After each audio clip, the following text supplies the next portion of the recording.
नमस्कार दोस्तों, स्वागत है आपका हमारे इस चैनल धूप धुनुषी आरती में। दोस्तों, शीतला पूजन यानी कि शीतला अष्टमी के दिन जो है माँ शीतला के सामने धूनों पुराणों का अनुष्ठान करने से हर प्रकार की रोग व्याधि जड़ा जो है वो नष्ट हो जाता है। ये विश्वास रख के जो है माताएं खासकर जो है माँ शीतला के सामने धूनों पुराणों का अनुष्ठान करते। धूनों पुराणों का अनुष्ठान दो धुनुची में ही ज़्यादातर होता है। और जैसे कि ऐसे हाथ में लेकर जो है धुंजी रखना होता है और उसमें जो है बच्चे, खासकर जो घर के बेटे होते हैं, बेटियां भी दे सकती है, उसमें कोई समस्या नहीं है। पर ज़्यादातर जो नियम एक्चुअली प्रचलित हिसाब से अगर देखा जाए तो बेटे जो होते हैं वही जो है इसमें जो धुनो यानी कि धूप गुगुल जो है वो इसमें डालते हैं। इसमें केवल धूप और गुगुल डाले जाते हैं, मतलब जो राल और गुगुल जो है वही केवल डाले जाते हैं।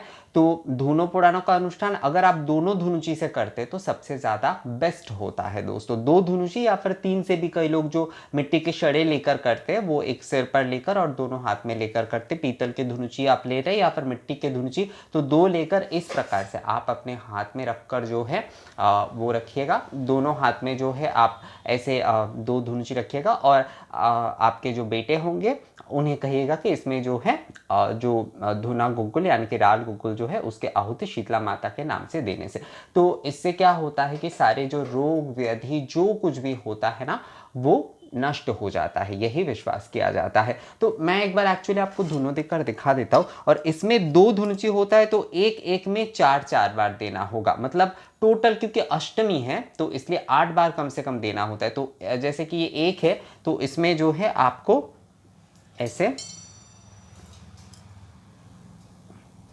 8 बार इसमें मैं दे रहा हूँ। शीतला माता की जय बोलते हुए आप जो है इसमें 8 बार इस प्रकार से दीजिएगा, अगर एक में जला रहे हैं तो। और अगर दोनों में जला रहे हैं तो एक में 4 बार दीजिएगा और दूसरे में जो है उसमें 4 बार दीजिएगा। इस प्रकार से जो है शीतला माता की जय बोलते हुए एक में अगर आप कर रहे हैं, मतलब एक धुनुची में अगर आप धुनो पुराणों का अनुष्ठान कर रहे हैं और आप हाथ में नहीं रख पा रहे, कई समय होता है ऐसा कि हाथ में नहीं रख पाते कई समय के लोग, तो उसमें मिट्टी में मत रखिएगा, बिल्कुल भी जो है ना भूमि पर मत रखिएगा। ऐसे एक थाली ले लीजिएगा, स्टील का भी चलेगा, उसके ऊपर जो है इस प्रकार से धुनुची रखिएगा और उसके सामने आप बैठकर जो है उसमें आप 8 बार ये दीजिएगा। तो दोनों धुनुची अगर होता है तो उसमें जो है आपको एक एक में 4 4 बार देना होगा। अगर एक धुनुची में आप धुनो पुराणों का अनुष्ठान करते हैं, क्योंकि कई लोगों के पास नहीं भी हो सकते तो वो घबरा जा सकते हैं, मैंने दोनों बता दिए, उसके बाद कई लोगों के पास नहीं होता है वो घबरा जाते, तो घबराइए मत। एक में है तो एक में भी चलेगा, निष्ठापूर्वक करिए, कोई समस्या उसमें नहीं है। दो होता है तो अच्छा होता है, पर एक में हम नहीं कर सकते ऐसा कुछ नहीं है। तो एक में भी अगर होता है तो उसमें आप 8 बार जो है शीतला माता के नाम से जो है आप धुनो आहुति जो है वो आप दीजिएगा दोस्तों। अब ये काम जो है, मतलब धुनो पुराणों का ये काम तो हो गया, पर इसके साथ मतलब धुनो पुराणों के साथ साथ ये जो नियम है वो भी आपको करना होगा। वो ये है कि माँ के सामने जो वो कलश आपने स्थापना की है उसके ऊपर या फिर उसके सामने एक पात्र जो कि पत्थर का हो सकता है या फिर आप जो है बड़े वाले एक पीतल का गमला भी रख सकते हैं। उसमें बड़े वाले हो छोटे वाले हो कटोरी भी चलेगा, कांसे का नहीं होना चाहिए, कांसे का उसमें मत रखिएगा। तांबे का भी नहीं रखते, पर कई जगह पर वैसे तांबे का रखने का चलन है। मतलब कलश अगर तांबे का होता है तो समस्या नहीं है, पर अगर पात्र आप रखते हैं तो वो पीतल का या फिर पत्थर का होना ज़्यादा सही होता है।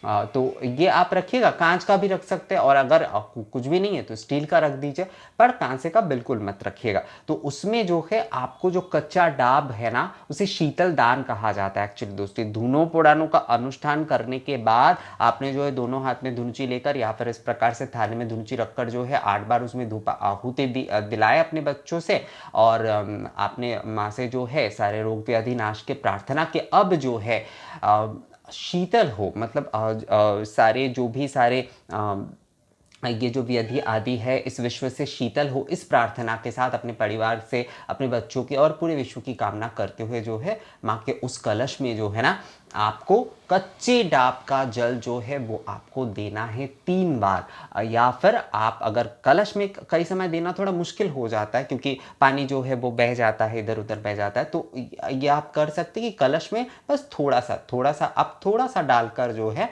आप बाकी जल जो है माँ के सामने जो पात्र आप रखेंगे उसमें आप डाल सकते हैं। तो ये होता है शीतल दान। ये करना बहुत ज़रूरी है। धूनों पुराणों के साथ साथ ये नियम भी आपको करना ही होगा। कच्चे डाब से आप कर सकते हैं, अगर नहीं मिलता तो नारियल, नॉर्मल जो नारियल आपके वहाँ पर मिलते हैं उसके जल से ही कर लीजिए। नारियल यहाँ पर इम्पॉर्टेंट होता है।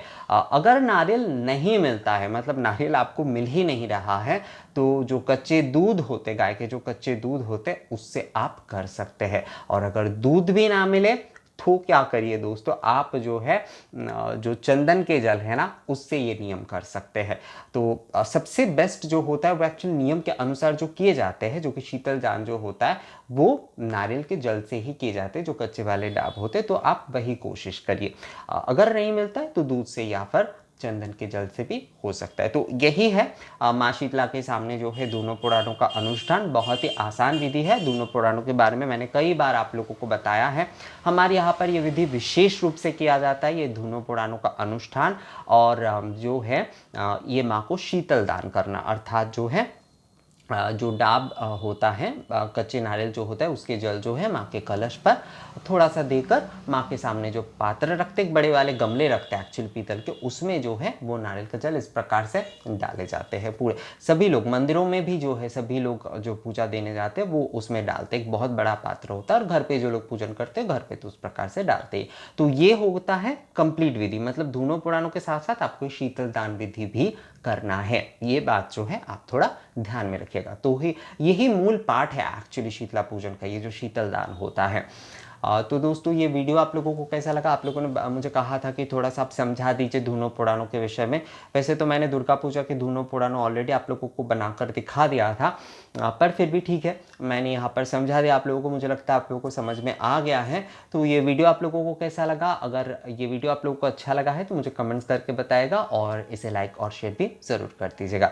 मिलेंगे आपसे अगले वीडियो में नई जानकारी के साथ। तब तक के लिए नमस्कार।